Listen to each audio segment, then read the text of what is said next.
Se está mejor aquí que en la calle, ¿eh? Jolín, con el calor que hace, me cachi la mar en plena canícula. Horroroso, menudo agosto, de la marinera. Joroba.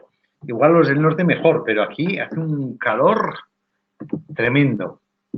Pues nada, que hoy toca lo que toca. Hoy toca, ya dijimos, lo venimos anunciando hace tiempo, y esto es por Lidia Cazorla, que me dijo que hablase del TDAH, es la hiperactividad, ¿no? El trastorno de déficit de atención e hiperactividad en niños y en adultos.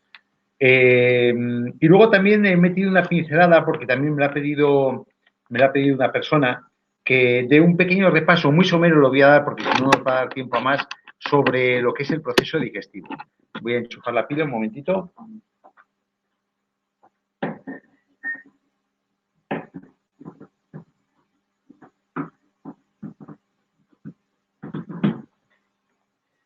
Y para el próximo webinario, yo no sé si vosotros me hacéis alguna sugerencia al acepto, pues ya digo que estos webinarios son para vosotros, no son para mí, entonces es pues para que vosotros los aprovechéis y si hay temas que surgen y que os interesa tocar por alguna circunstancia en concreto, pues solo tenéis que comentarlo y vemos a ver cómo abordamos el tema y qué solución le podemos, qué consejo de salud le podemos dar a las personas que nos preguntan, ¿no?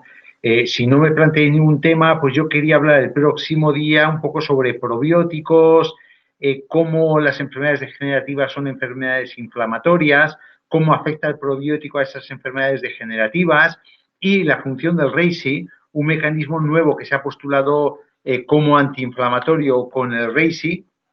También me gustaría sacarlo a colación, porque ya digo, el reishi es una de las plantas que más estudios están sacándose últimamente, que más interés suscita y cayó por mis manos un pequeño reporte que quería hacerlo, ponerlo en común con vosotros, no solo ponerlo en el blog de Naturalia, sino ponerlo en común en un webinario porque puede ser de provecho para todos y eso justifica que el reishi pues sea utilizado en múltiples patologías, ¿no? Porque muchas veces me decís, rayos, si es que Miguel, el aloe dices que vale para todo. Y de sí, pero claro, es que es así. Es que el aloe tiene tantos principios activos que funciona para múltiples patologías. Y sobre todo, desde el momento que nosotros estamos dando un soporte nutricional con el superalimento que es el aloe vera, el gel, y encima estamos actuando, depurando el organismo, alcalinizando, pues entonces actuamos básicamente en todas las patologías, ¿no?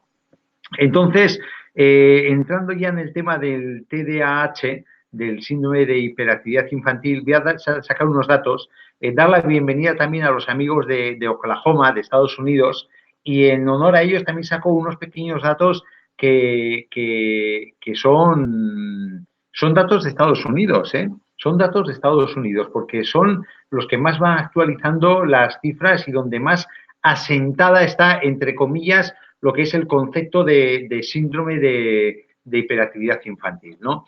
Entonces, en un principio hay una oscilación del 2 al 12% de los adolescentes, ya no niños, hablo adolescentes mayores de 12, 14, 16 años que tienen un síndrome de hiperactividad. Será más en varones que en mujeres y hay un dato muy relevante que os indico aquí, es que en el 2010 en Estados Unidos, 1 de cada 10 niños lo padecían, que con respecto al 2003 hay un aumento de un 22% del padecimiento del síndrome de hiperactividad infantil.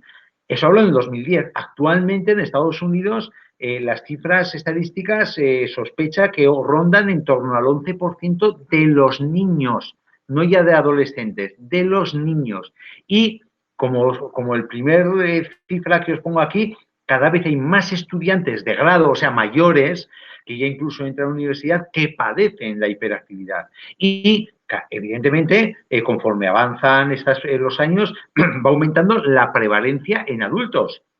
Claro, esto se puede dar a varias circunstancias, ¿no? Que hay, en primer lugar, una mejor conciencia de la enfermedad, a que hay un mejor diagnóstico de la enfermedad y a que hay una mayor presencia del glifosato en la cadena alimentaria. Bueno, glifosato es un pesticida que lleva Monsanto, que por cierto lo ha comprado la Bayer, que fijaros cómo por un lado ahora han hecho un gran holding, por un lado está la Bayer, que es una empresa que se dedica, entre otras cosas, a hacer medicinas y a curar patologías, y por otra parte, otra de sus ramas tiene Monsanto, recién comprada, que se dedica a intoxicarnos a base de glifosato y de un montón de productos químicos que se utilizan en el campo, pesticidas, herbicidas y contaminantes, disruptores endocrinos que pasan a la cadena alimentaria y nos los comemos con patatas y van generando muchísima patología, como está incidiendo directamente, según los estudios, en la incidencia, en la progresiva y exponencial aumento de la presencia del síndrome de hiperactividad infantil en la sociedad actual, el que se perpetúe en adolescentes, que se perpetúe en adultos, ¿no? Pero de todas formas, no es oro todo lo que reluce.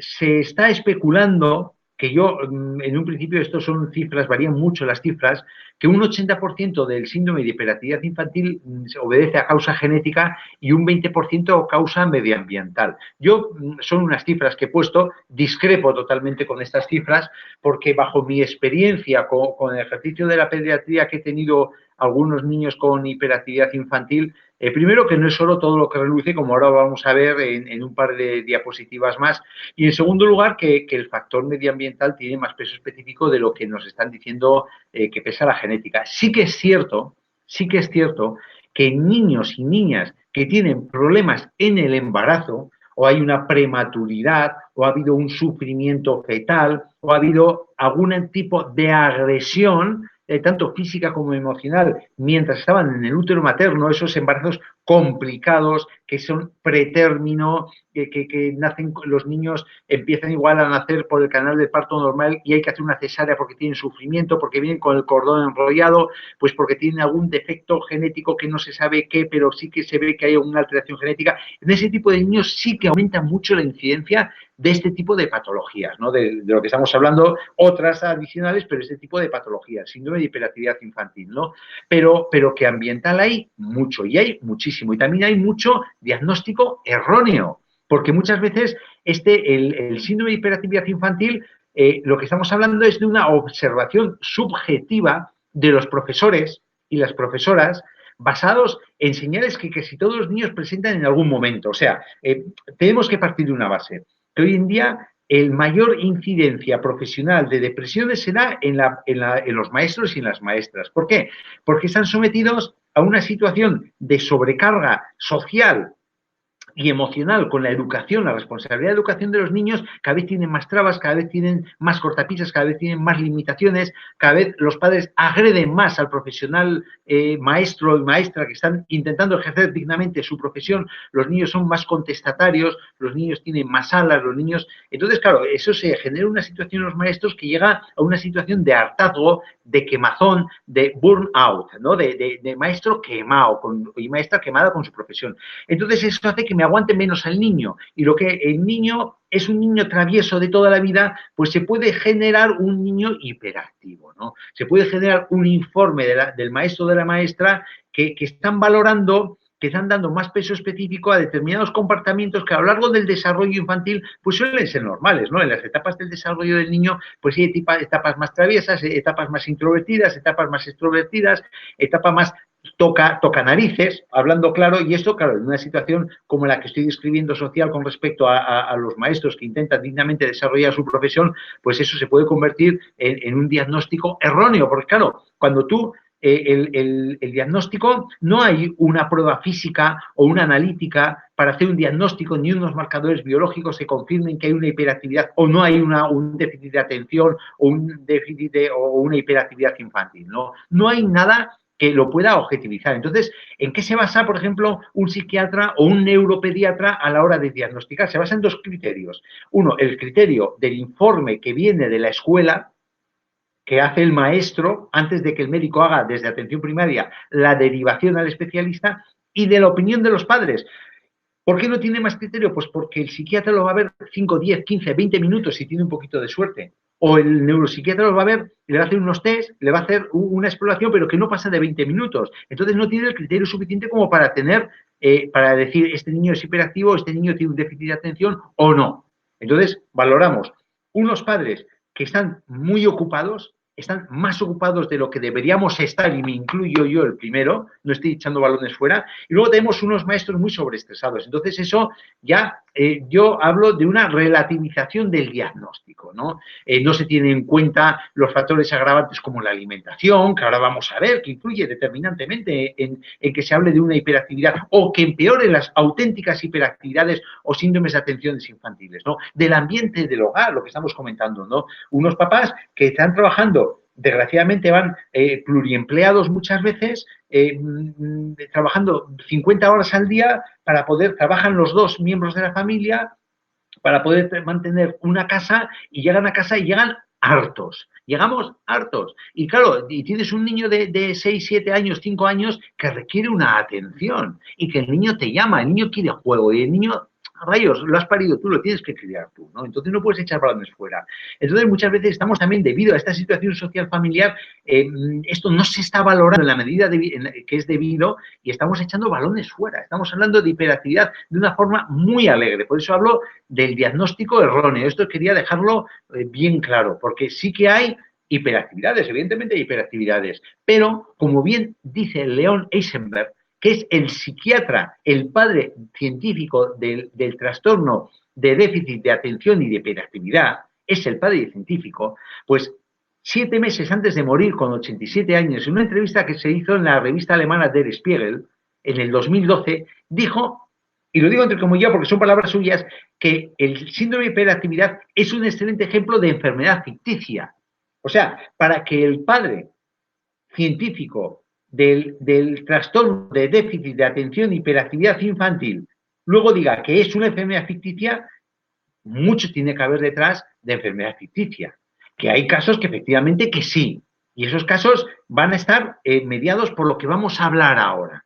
Van a ser casos que están muy mediados por lo que vamos a decir, ¿no?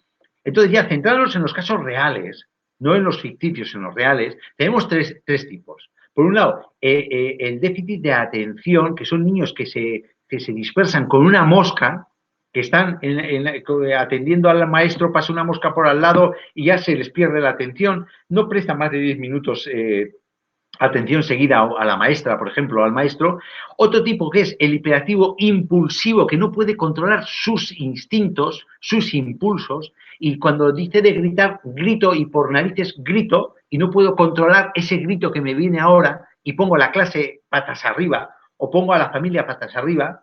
O luego está el combinado, que muchas veces es el más frecuente, que es déficit de atención y también un problema de impulsividad, de hiperactividad. No suele ser el más frecuente, el que más solemos ver. Síntomas, pues los síntomas, con ya la definición que he dado con el nombre, hiperactividad y déficit de atención, los síntomas cursan con una dificultad para poner atención del niño o de la niña, una dificultad para el control del comportamiento impulsivo e hiperactivo, que no paran de moverse, parecen auténticas peonzas. Suele ir mediado también con una baja autoestima, que puede estar detrás de esta situación por un problema familiar, por un problema bullying, por un problema de mala adaptación social.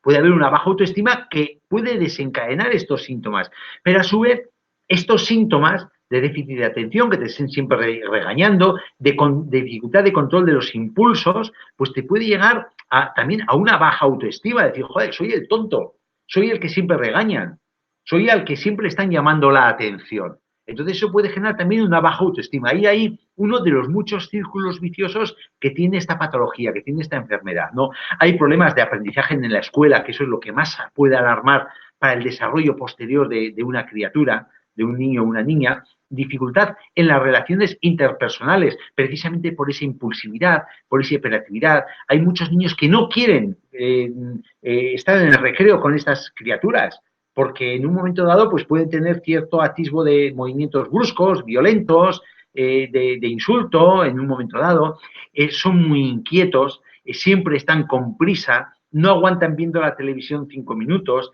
tienen dificultad de esperar un turno, hablan mucho, no esperan a que tú hables, no te respetan el turno, siempre te están interrumpiendo, tienen dificultad para jugar de forma reposada y tranquila. No son capaces de leer un libro, no son capaces de sentarse con un juego en la televisión. Por ejemplo, ya que digo los juegos en la televisión, para valorar muchas veces si tenemos un niño travieso, un niño cabroncete, lo digo con cariño, porque yo en cierto modo tengo un niño que también cabroncete. Entonces, ahí, si tú quieres valorarlo, ponle con un videojuego. Si ese niño en un videojuego con la televisión o viendo algo que le gusta me aguanta más de media hora, ese niño posiblemente no tenga problemas de déficit de atención o no tenga problemas de hiperactividad o de impulsividad. Pero en cambio, si aún sabiendo que es una cosa que te gusta, te aguanta 5 minutos y te salta de un juego a otro y de un juego a otra actividad y mamá dame esto, mamá dame lo otro y me vuelvo al juego tal, ese niño es posible que estemos hablando de un problema de esta índole, ¿no? Es posible que lo valoremos. Claro, cada vez hay más problemas de conducta. Eso es un hecho, eso está constatado, ¿no? Entonces, ¿qué los ocasiona? Y estamos hablando de que, por un lado, el concepto de escuela lo puede ocasionar, la quemazón que tienen muchos profesionales, maestras y maestros, puede ser el ámbito familiar, que estamos sobrepasados con el tema laboral, las hipotecas, los problemas del trabajo, y nos lo llevamos a casa, no sabemos poner frenos y esto lo sufren los críos, pero también, ¿qué los puede ocasionar? Cuando ya estamos hablando, nos metemos más en enfermedad, nos metemos más en patología real, estamos hablando de una mala nutrición, estamos hablando, esto es todo basado en estudios, lo que nos están comentando los pocos y muchos estudios que ya van saliendo. Mala nutrición, una carencia nutricional, la toxina ambiental, un exceso de toxinas ambientales que generan una permeabilidad intestinal, alteran la microbiota intestinal y penetran al interior generando mucho problema inflamatorio en el sistema nervioso central, un abuso de aditivos alimentarios, ahí está el glifosato que hemos hablado antes de Monsanto de pasada, muchos productos químicos agrícolas, mercurio, aluminio, metales pesados que van en los alimentos, en los peces, de mucha índole, ¿no? De hecho, hay un estudio del 2006 que hablaba cómo el consumo de tabaco, de alcohol u otros medicamentos en el embarazo, por ejemplo, paracetamol, que parece tan inocuo, aumenta el riesgo de TDAH en los niños futuros que va a tener esa mamá embarazada. La exposición, este estudio también habla de la exposición al plomo, a bifenilos policlorados, que es el PCB que está en todos los plásticos, a los pesticidas, había un aumento de la incidencia de síndrome de hiperactividad y déficit de atención en los niños futuros, en las mamás embarazadas. Esto es un estudio, pero hay muchos estudios en esta línea que me hace poneros que esto, la alimentación, está detrás, aparte de los embarazos difíciles, sobre todo postérmino, sobre todo a la hora en la zona del parto y tal, esos embarazos difíciles que pueden generar alguna deficiencia estructural, anatómica en el sistema nervioso central, está esto otro, la mala nutrición, toxinas medioambientales, los aditivos alimentarios, productos agrícolas, los pesticidas, etcétera, etcétera, etcétera. Esto es muy importante a tenerlo en cuenta. Entonces, a que también se ha podido constatar en las enfermedades reales que hay un déficit de noradrenalina en el cerebro, que es un neurotransmisor, y ese déficit de noradrenalina provoca hiperactividad e impulsividad. Y también los estudios nos hablan de que se ha podido constatar un déficit de dopamina, que es otro neurotransmisor que genera un procesamiento de datos defectuosos en las personas que tienen ese déficit de dopamina. Y problemas con la regulación de las emociones, que puede generar un problema emocional, de índole depresivo y tal, pero también puede generar un problema de trastorno de hiperactividad y de déficit de atención en los niños o en los adolescentes. Y esto, que no quiero entrar muy de lleno en este tema, va muy mediado también por un desequilibrio de la microbiota, de la flora intestinal, que hay una relación muy estrecha entre los problemas del sistema nervioso central y desequilibrio de la microbiota intestinal. De hecho, ha salido un último estudio que es machacante de cómo la microbiota en ratones generan una alteración de microbiota en ratones, generan Parkinson en ratones también. El estudio está hecho en ratones. Cómo una alteración de la microbiota está directamente relacionada con la génesis del Parkinson. Ojo al dato, es que esto está muy calentito, este estudio que os nombro ahora. Y lo mismo puede tener relación con otro tipo de patologías de sistema nervioso central como estamos hablando de esto, ¿no? Sí, también parece que hay una relación clara con determinados factores alimentarios. Por ejemplo, los bajones de azúcar. Cuando nosotros tenemos un bajón de azúcar, los bajones de azúcar pueden provocar hiperactividad, falta de atención y un aumento de impulsividad. ¿A qué se puede deber un bajón de azúcar?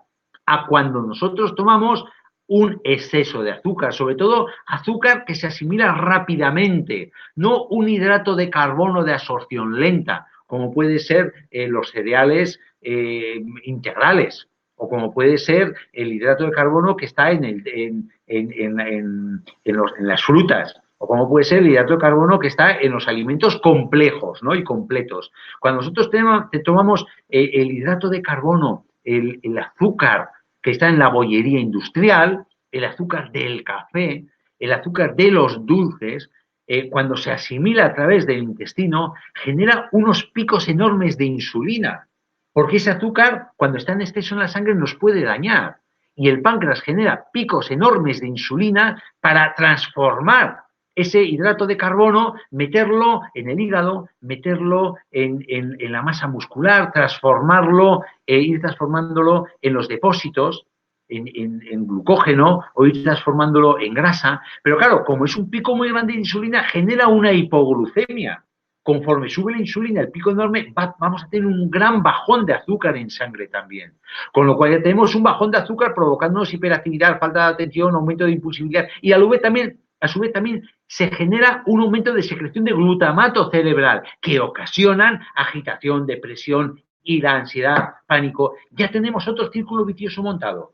Una persona que sea un poquito traviesa, encima estamos hablando de bajones de azúcar, por una mala alimentación, por un exceso de azúcar, ya tenemos el circo montado.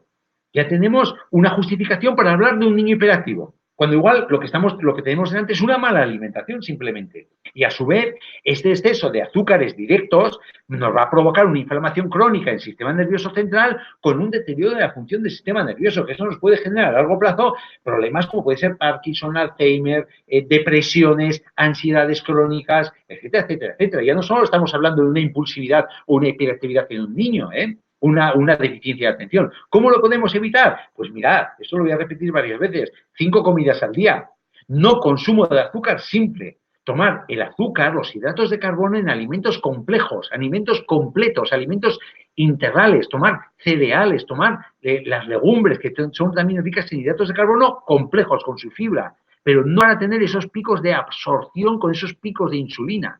Y sobre todo 5 comidas al día, tomar menos cantidad y tomar una comida para desayunar, luego a media mañana, luego al mediodía, luego a media tarde y por la noche para cenar.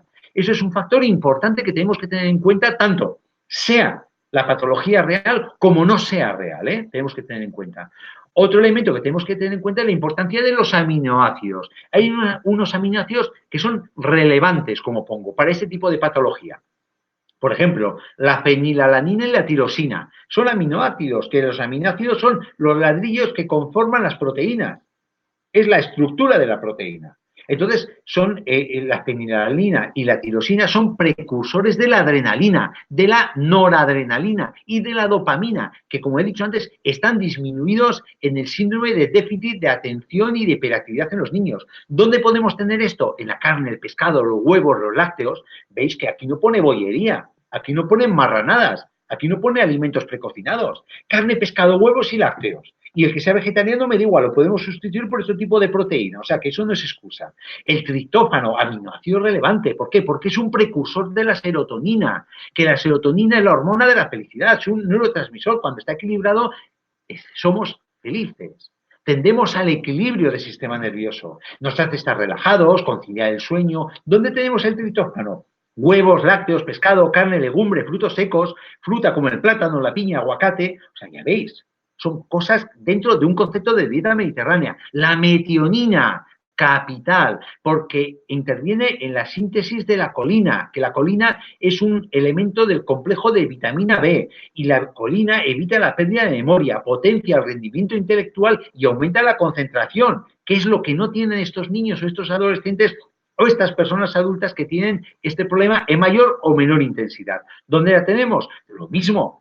son proteínas, es precursor de proteína. Huevo, carne, lácteos, pescado, sésamo, nueces, nabos, espinacas, concretamente la metionina, ¿no? Entonces, los aminoácidos, junto con el equilibrio en los hidratos de carbono, es fundamental. Otro elemento que es fundamental para estas personas que sufren la necesidad proteica, sobre todo en los niños. Ya hemos dicho que hay unos aminoácidos fundamentales, que esos aminoácidos son los que conforman las proteínas, entonces esto nos va a llevar a una necesidad proteica, sobre todo que está aumentada en los niños y en los adolescentes, porque la proteína interviene en el desarrollo de la musculatura y de otras muchas estructuras que están en crecimiento en los niños y en los adolescentes.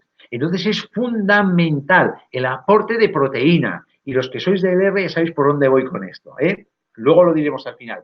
Hay que repartirla en todas las tomas, pero sobre todo por la noche. En la cena es importante aportar pescado o huevos. Hombre, ya sabéis cómo siempre digo, pescado azul, pequeño, que no sea un pescado de piscifactoría, que si es posible que podemos dar un salmón, pero que sea un salmón salvaje de Alaska, de las zonas frías del Atlántico, etcétera, etcétera, etcétera, ¿no? Luego, también en este tipo de personas, de criaturas, puede haber una carencia de ácidos grasos esenciales. ¿Qué es un ácido graso esencial? ¿Qué tengo siempre en la boca? Omega 3. Omega 3. Básicamente omega 3. También el omega 9, el omega 7, también el omega 6, pero sobre todo el omega 3. Hay que aumentar su consumo. ¿Por qué? Porque está relacionado a nivel estructural y funcional con la memoria, la atención y la impulsividad. Están relacionadas directamente con el desarrollo intelectual del niño.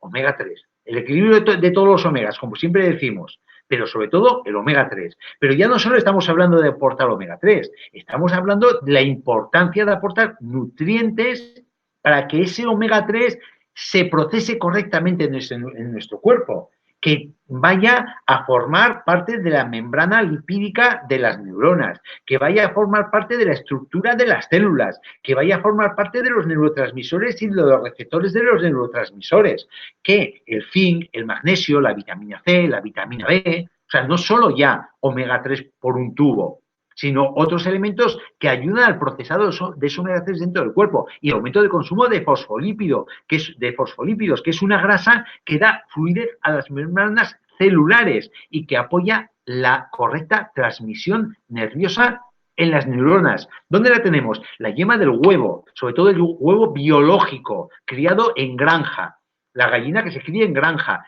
frutos secos, la legumbre, germen de trigo, es muy importante meter en la alimentación germen de trigo, lecitina de soja, polen, levadura de cerveza y cereales. Y sobre todo también potenciar el aporte de ácidos grasos poliinsaturados, que es esto, AGPI, son ácidos grasos poliinsaturados, con un grupo de vitaminas que son antioxidantes para que los protejan de la oxidación. La vitamina A, la vitamina E y la vitamina C. Muy importante para todo lo que estamos hablando, ¿no? Luego también otro elemento importante en estos casos es la tendencia que los niños que tienen síndrome de hiperactividad y déficit de atención tienen tendencia a tener carencia de hierro. Por eso la importancia de tomar alimentos ricos en hierro y vitamina C para que se absorban correctamente estos nutrientes. O aportes nutricionales que contengan hierro y vitamina C para que se absorba el hierro a su vez.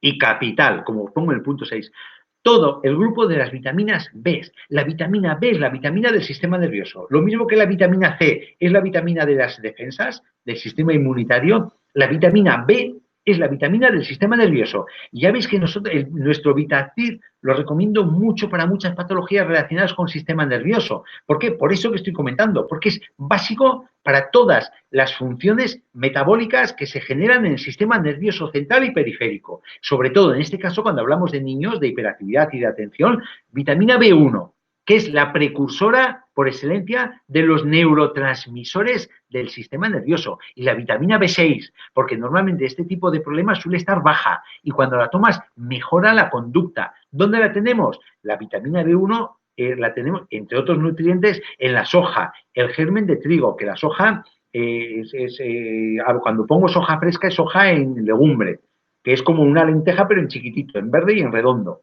aunque hay también soja blanca y soja negra, pero bueno, esto es harina de otro percal.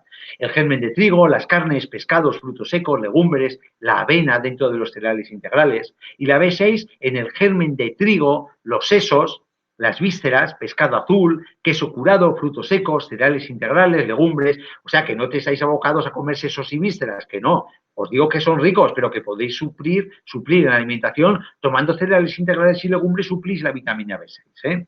Que yo os pongo dónde están esos nutrientes. Luego, otro elemento que también quiero destacar, la importancia del calcio. El calcio no le prestamos la atención que es debida y el calcio no solo es para el hueso, el calcio está involucrado en muchas funciones de nuestro sistema, de nuestra economía, de nuestro organismo. Y sobre todo está involucrado en la producción y transmisión del impulso nervioso, que estos niños con TDAH tienen deficiencia de transmisión nerviosa en el sistema nervioso central.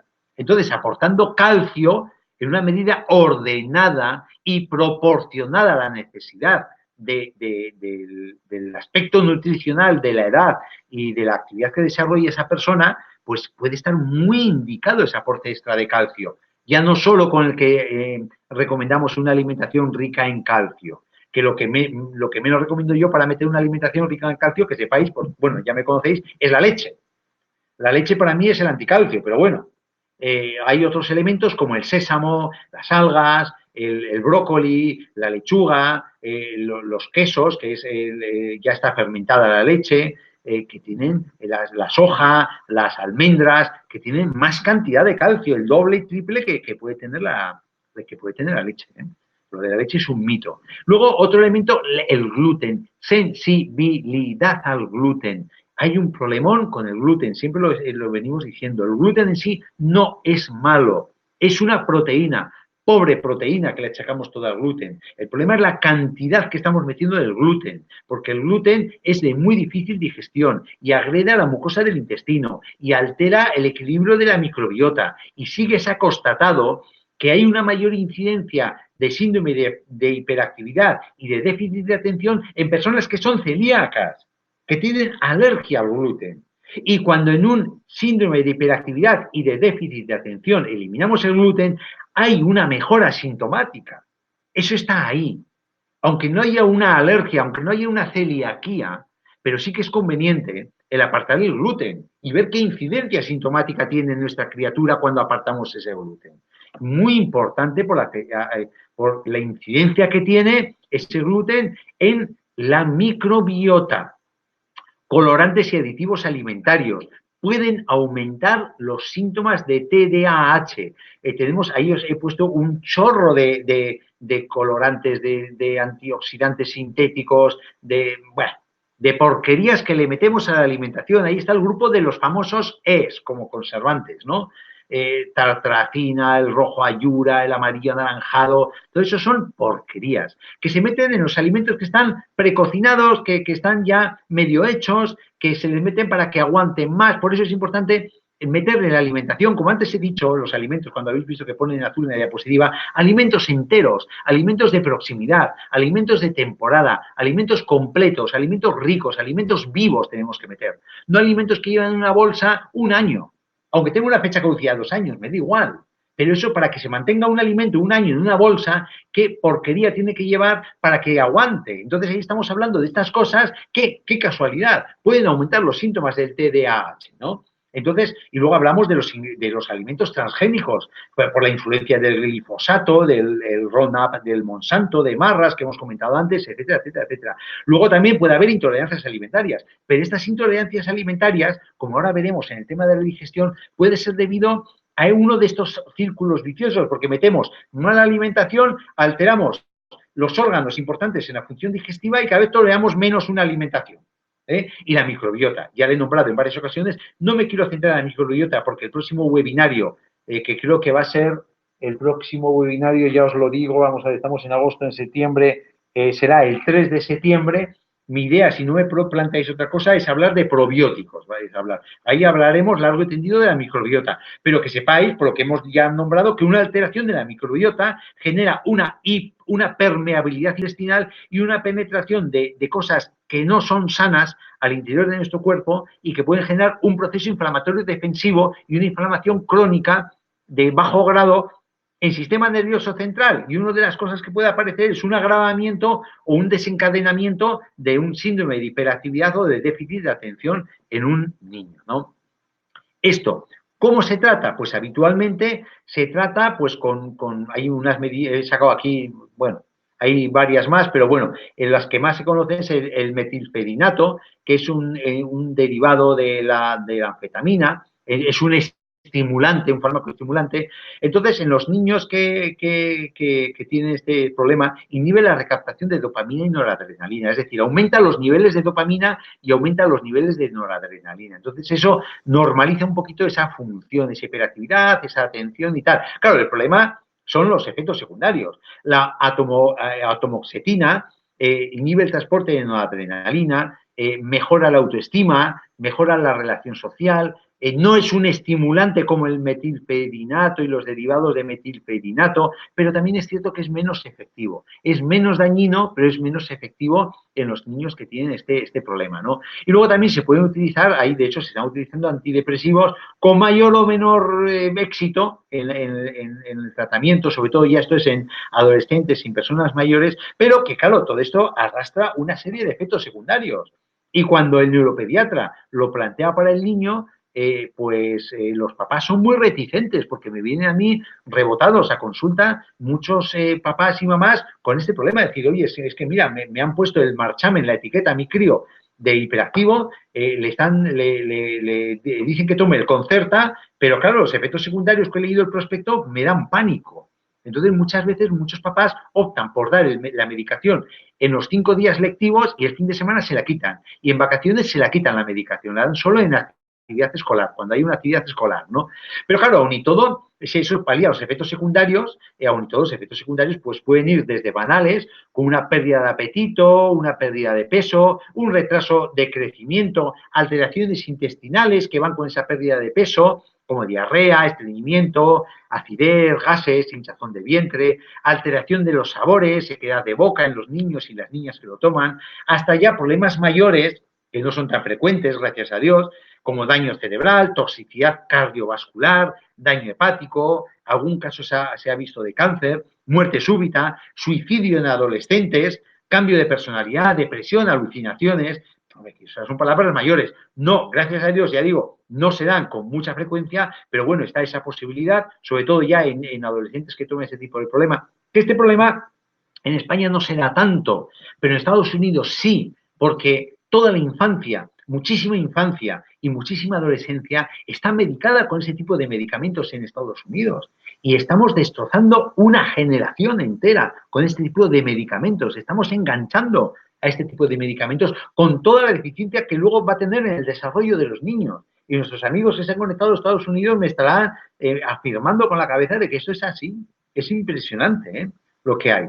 Nosotros estamos empezando, pero claro, ya sabéis lo que pasa en Europa. Todas las modas en Estados Unidos, 10 años después vienen de América a Europa y a España. Nosotros nos reflejamos siempre en el gran hermano de Estados Unidos, ¿no? Entonces, tenemos el problema de repetir sus mismos errores en este aspecto si no valoramos lo que estamos hablando ya, ¿no? Con ese tipo de patologías. La importancia de los maestros, la importancia de la educación familiar, de la prestar atención a nuestros críos, de la alimentación. De tener simplemente, que no hace falta hacer mucho vericueto, simplemente tener una dieta mediterránea y podemos nosotros también, aparte de tener una dieta mediterránea, hay algunas estrategias, pues es lo que estamos comentando, eliminar pesticidas de las casas, los químicos comerciales, intentar ser lo más natural posible, pasar más tiempo en la naturaleza, menos televisión, menos ordenador, menos WhatsApp y más naturaleza, pasear. Si es que el grounding, que ahora está muy de moda, y en Estados Unidos también, por cierto, está muy de moda, y eso espero que nos venga a nosotros, es andar descalzo sobre la hierba, sobre el terreno, tener contacto directo de la planta de nuestros pies con la tierra, con la naturaleza. Eso relaja de forma automática y mejora todo tipo de patologías degenerativas. Es impresionante lo que estamos viendo con el grounding. Pues esto esto es pasar más tiempo en la naturaleza, no es ni más ni menos que pasar más tiempo en la naturaleza. Hoy en día las ciudades se tienen mucho cuidado con el entorno de la ciudad. Es rara la ciudad que no tenga, sin ir más lejos aquí en Madrid, Madrid tiene la Sierra Norte de Madrid, Que vale, sí, Madrid estáis atascados, de acuerdo, pero tenéis la Sierra Norte y en Barcelona también tenéis toda la zona bonita que rodea las montañas que rodean Barcelona, que ahí podéis, y están a media hora de coche. Más contacto con la naturaleza, más salir al mar, más estar relajados, evitar alimentos procesados, evitar alimentos refinados, evitar bebidas azucaradas, tomar alimentos fermentados, como pueden ser el kéfir de agua, el kéfir lácteo de leche de vaca o leche vegetal, los encurtidos también, el chucrut, meterlo como práctica en nuestra alimentación, en las ensaladas, etcétera, etcétera, etcétera, ¿no? Alimentos, insisto otra vez, lo he dicho antes, alimentos enteros, alimentos naturales, alimentos integrales, alimentos de temporada y alimentos de proximidad, vivos enteros. Eso es fundamental. Y luego, ¿cómo podemos aportar nosotros a las personas que nos piden consejo con nuestro gran laboratorio, con LR Health and Beauty? Entonces, ahí tenemos unas armas que son unos auténticos cañones. El Mind Master rojo. Ya sabéis que el Mind Master rojo tenemos el rojo y el verde. El verde no está indicado para nada porque tiene teína, pero el rojo con su resveratrol, ese polifenol antioxidante que obra milagros en las patologías degenerativas porque es un potente antioxidante, funciona muy bien. ¿Por qué? Por el aporte de hierro y porque es un gran normalizador por la coenzima Q10, por la carnitina, por el complejo vitamina B que lleva, por el aporte de hierro. Es un gran normalizador de la función energética del sistema nervioso central.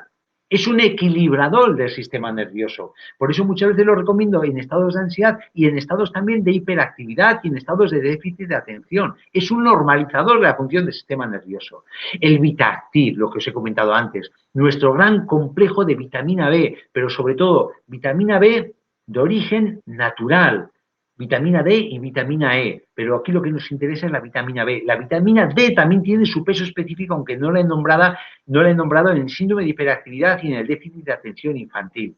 Pero sobre todo la vitamina B, que son vitaminas de extracción natural, que con mucha menos cantidad de las sintéticas tenemos muchísima más biodisponibilidad, mayor absorción y mayor efecto terapéutico en el organismo. Son espectaculares. Tenemos un gran producto en el Vitactiv. Luego tenemos nuestro sempiterno aloe vera miel. ¿Qué conseguimos con aloe vera miel? ¿Qué hemos dicho siempre? Que tiene de los 22 aminoácidos, tiene 20 aminoácidos. Aporte nutricional. Además, con el complejo de vitamina B, el complejo de minerales, el complejo de vitaminas que tiene, la gran cantidad de fitonutrientes que tiene, que le dan con un aspecto depurativo, nos ayuda a eliminar esos residuos y esas porquerías que pueden estar provocando la permeabilidad intestinal y la mala alimentación.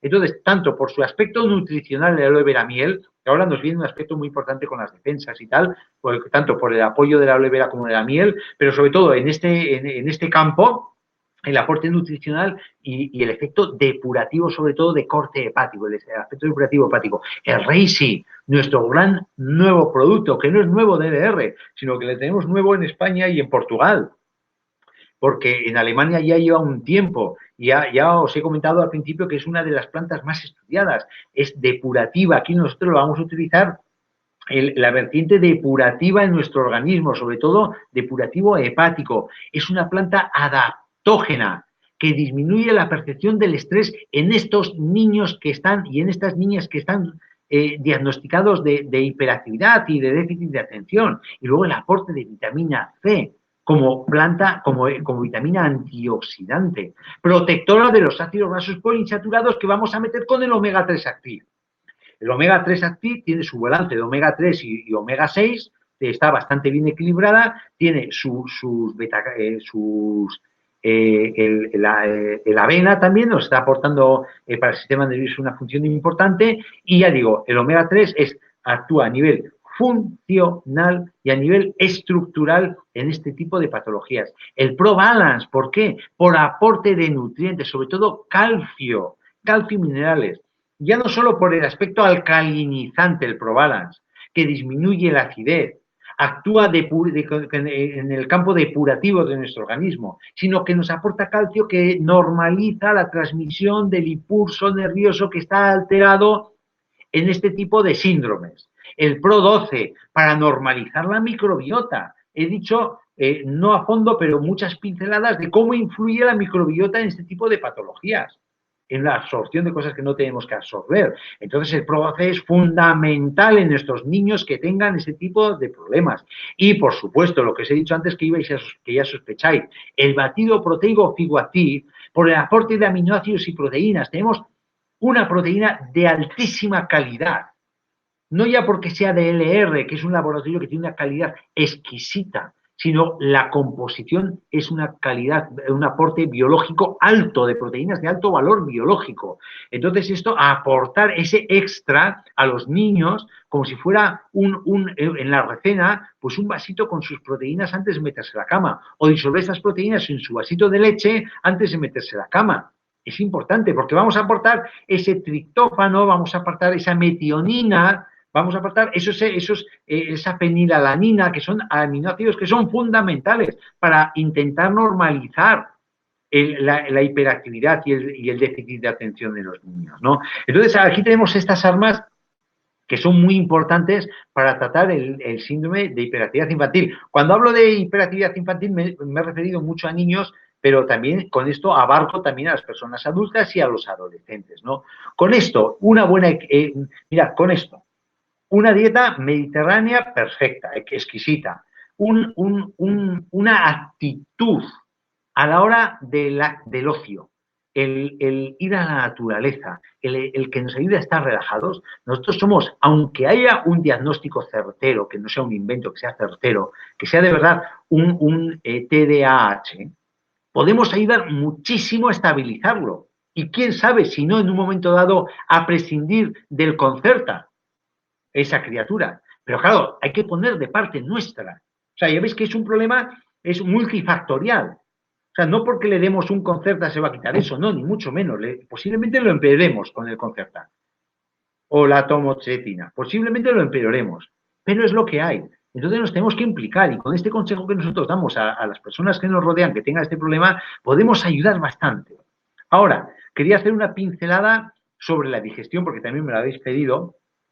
Es muy rápida porque ya hablaré un poquito de la digestión con los probióticos también más en profundidad, pero bueno, me habéis hecho alguna pregunta que yo me he quedado un poco parado de decir, me parece que lo que falla es el concepto de la digestión en sí, ¿no?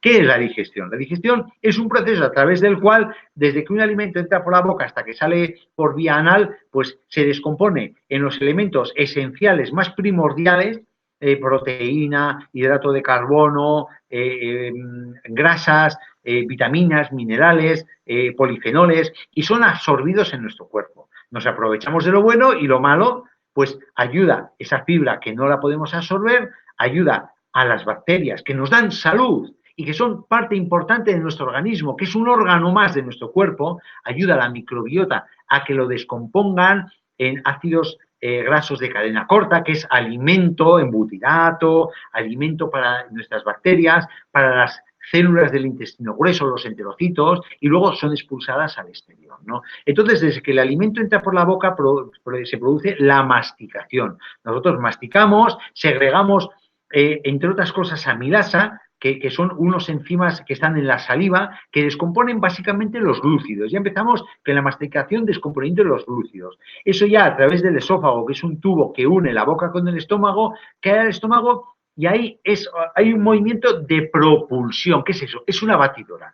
Empieza a moverse de un lado para otro. Los alimentos empiezan arriba, abajo. Es como una batidora, igual. Entonces se mezclan todos esos alimentos en ese movimiento inherente al estómago de propulsión, se mezclan con el ácido clorhídrico, que el ácido clorhídrico ahí lo que tiene es, descompone básicamente las proteínas, genera un entorno ácido que elimina cualquier contaminante que entra del exterior, cualquier bacteria la ayuda a que sea eliminada, y ya se genera, después de un rato de propulsión, de meneo, hablando en plata, de los alimentos en el estómago, pasa en forma de quimo, ya se llama, pasa una pasta, una papilla, pasa al intestino delgado, en este caso al duodeno, y ahí se junta, hay 9 metros de intestino delgado, que es que cuando si nosotros extendemos el intestino delgado, se genera casi la superficie de 2 campos de fútbol de tamaño, porque el intestino está muy plegado en sí, tiene muchos pequeños pliegues y muchas vellosidades. Entonces ahí ya viene todo el proceso de la absorción. ahí se absorbe todo, se sigue segregando jugos del páncreas, jugos del intestino, jugos del hígado, como son los jugos vesícula biliar, van descomponiendo más los azúcares, las proteínas, las grasas, y todo eso va avanzando a través de esos 9 metros de intestino, se va absorbiendo todo, menos lo que pasa al intestino grueso, que es otra papilla que se llama el quilo, se llama. Entonces, el intestino grueso lo único que hace es un almacenaje activo porque va absorbiendo agua, va absorbiendo minerales en todo el trayecto del intestino y todo eso luego sale al exterior en forma de deposiciones, de deyecciones, de excreciones, las cacas, para que me entendáis.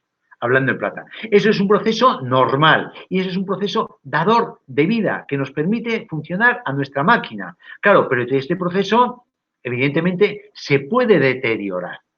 Entonces, ¿cómo nosotros somos conscientes de que se deteriora todo ese proceso? Pues como todo camino de 1 kilómetro empieza cuando das el primer paso. Entonces, en un principio igual, oye, te das cuenta y dices, joroba, oye, yo me voy a privar de las lentejas porque las lentejas me cae mal.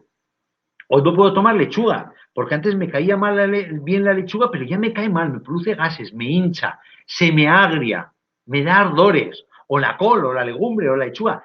Normalmente empiezas por un elemento que suele ser de origen vegetal, pero luego va a más y aún va aumentando la lista de alimentos que te producen retortijones, gases, hinchazones y ya tenemos una mala función digestiva, tenemos el circo montado de una mala función digestiva con todo lo que conlleva. Lo importante es identificar esto, sospechar que estoy empezando a hacer un proceso de mala digestión y saber que esto va a ir a más. Entonces, claro, esto ¿cómo lo identificamos? ¿Cómo sospechamos? Por la necesidad que tenemos de eliminar alimentos de la dieta porque me empiezan a caer mal, porque me producen dolor abdominal, porque me producen dolor de estómago, porque tengo ardores, tengo acidez. No evidentemente cuando tomas chistorra.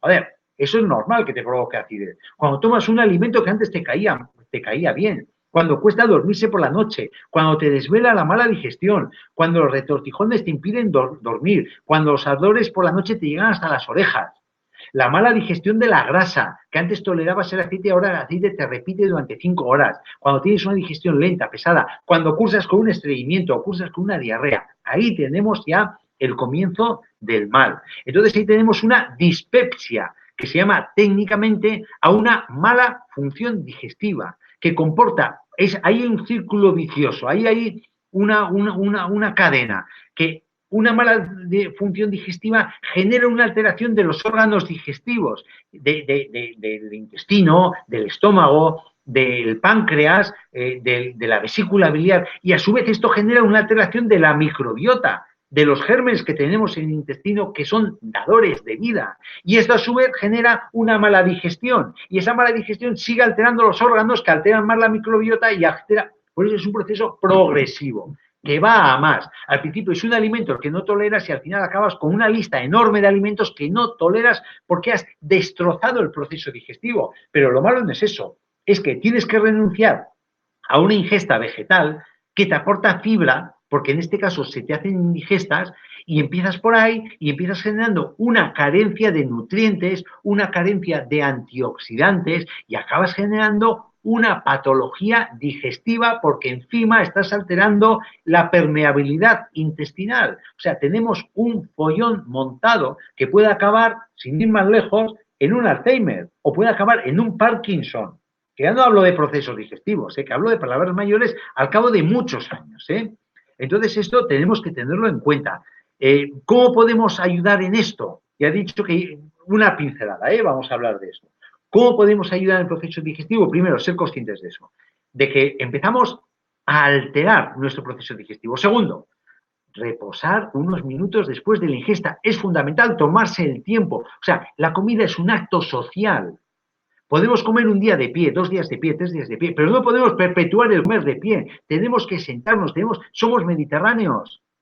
O sea que la comida es un acto social, que el hablar en la comida y contarnos cómo nos ha ido la mañana es tan importante como el comer. Es tan importante y eso provoca una muy buena digestión, porque vas a comer masticando, vas a comer reposado, hablando, no viendo la tele.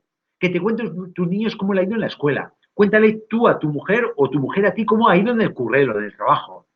tomar su tiempo para comer, dar un paseo después de comer o después de cenar, que la cena sea ligera. Tenemos que tomar menos cantidades en las ingestas y tomar más ingestas. Es decir, lo que he dicho antes, en vez de 3 comidas al día, desayuno, comida y cena, tenemos que hacer almuerzo a media mañana y merienda a media tarde. Y sobre todo evitar el estrés.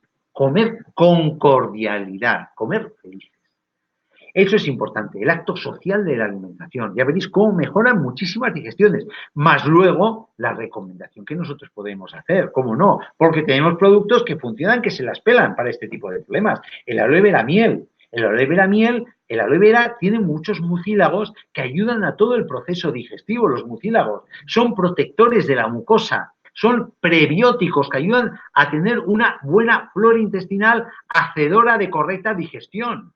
Y a la vez, cuando hablamos del Fridon, cuando tenemos, por ejemplo, de una mala digestión que tenga una lesión ya en la mucosa, un colon irritable, una patología inflamatoria intestinal, una colitis ulcerosa, una úlcera, una gastritis, ahí estaría indicado el aloe vera miel, no el Fridon. ¿Por qué? Porque el Fridon lleva colágeno y nos aporta elementos que van a ayudar a regenerar el tejido conectivo que está alterado. No solo es para huesos el aloe vera Fridon. El té Figuactiv. Ahora voy a hacer una reseña al té Figuactiv. ¿Por qué? Porque aunque el té Figuactiv esté dentro del plan 28 días, yo lo saco como diurético, como depurativo y como digestivo. El té Figuactiv, que ahora lo vamos a ver en detalle, es muy digestivo. Y después de tomarnos una comida, reposar con una buena infusión de té Figuactiv, pues eso nos va a dar la digestión.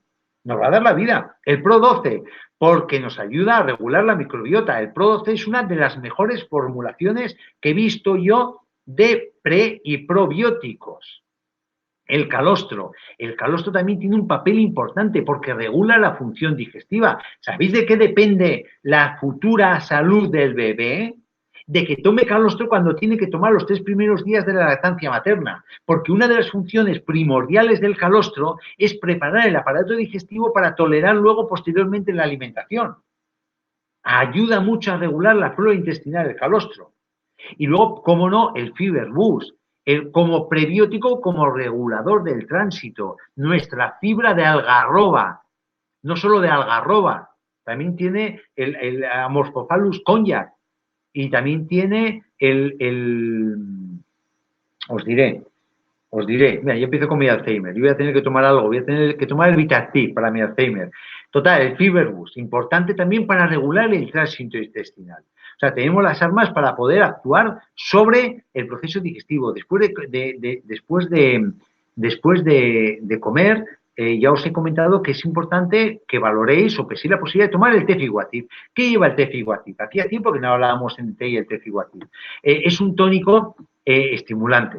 La citronela es un levantador de ánimo, por eso está dentro del plan 28 días. Es diurética, emenagoga, la citronela, que estimula cuando hay una falta de periodo menstrual, ayuda a que baje el periodo, pero sobre todo yo la recomiendo porque también se utiliza en las gastritis y en los espasmos digestivos también. Ayuda relajando la mucosa, o sea, la musculatura intestinal. Ayuda a hacer el proceso digestivo. Evitar en el embarazo, sobre todo en el primer tercio del embarazo, porque es emenagogo, porque puede provocar la regla. En casos muy extremos que se abuse, podría provocar una citronela, una amenaza de aborto. Por eso en el embarazo evitarlo, ¿no? Luego, ¿qué lleva también el té Figuactiv? El mate.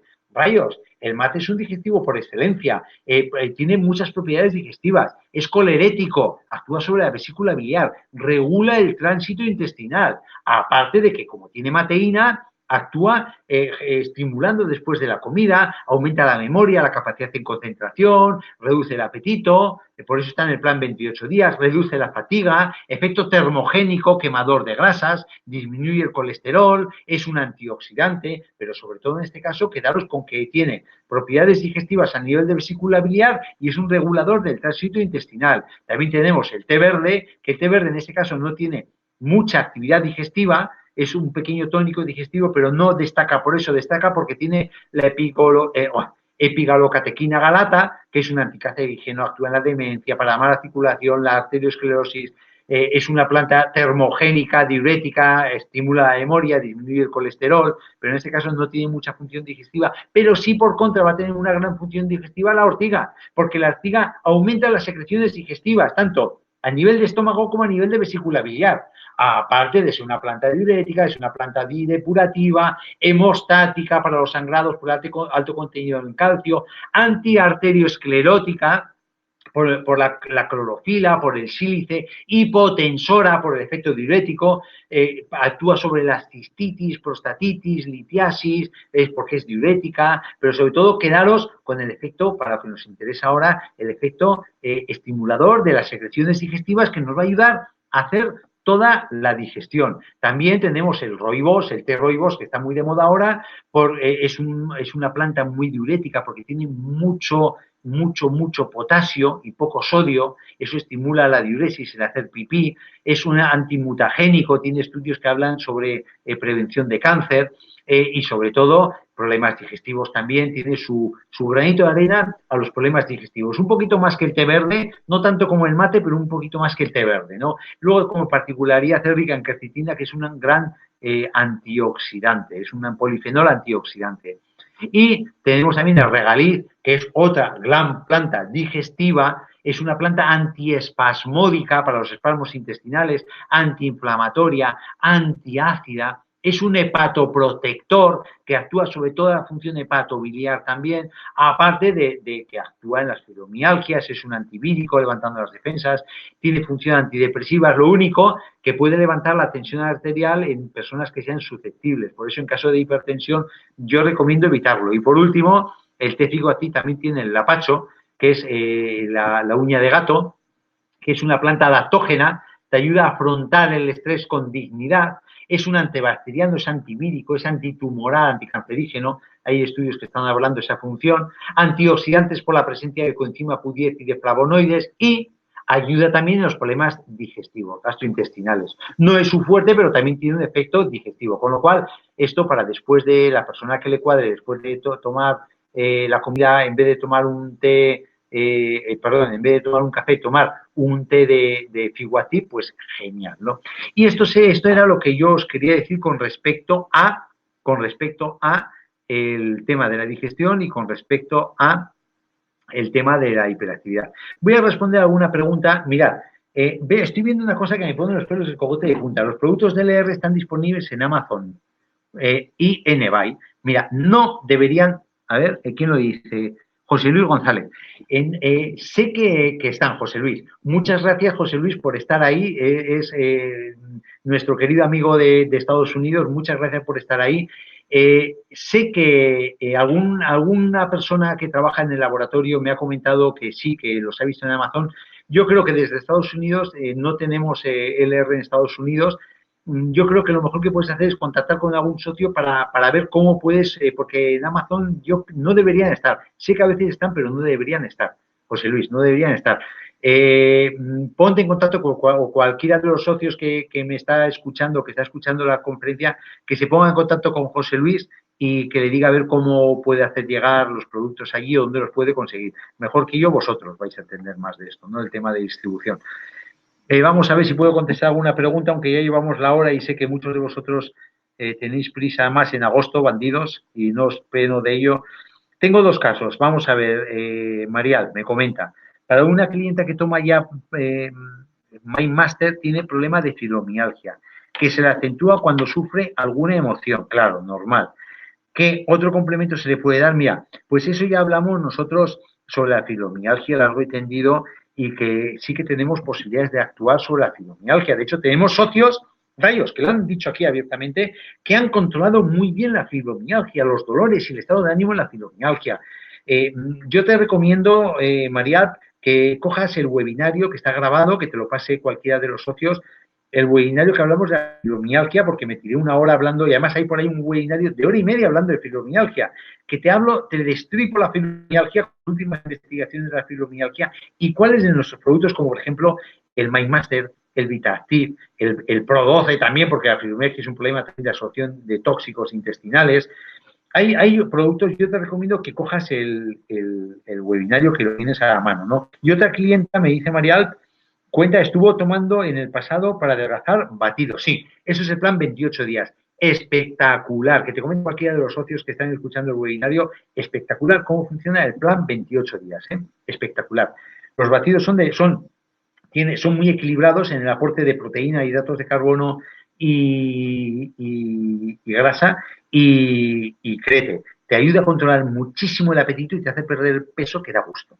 Vamos a ver, me dice María, de otra empresa, según ella, otros polvos le ocasionaron problemas de páncreas, de hígado. No, esto seguro que LR no te lo va a producir. Vamos, pongo la mano en el fuego, yo como médico de laboratorio, pongo la mano en el fuego, Marial, que no tiene nada que ver esto con otros piratas que hay en el mercado. De hecho, solo te digo, los controles de calidad que tiene el HL es una empresa que lleva 33 años en el mercado, es una empresa de las mayores que hay en Alemania. Ya te digo, ya no solo porque los alemanes tengan un nivel de calidad en Europa que deja a los japoneses a la altura del barro. Ya no es eso, sino que un producto que aguante tanto un tiempo en el mercado y que no haya tenido ningún escándalo, es porque el nivel de calidad es excelente.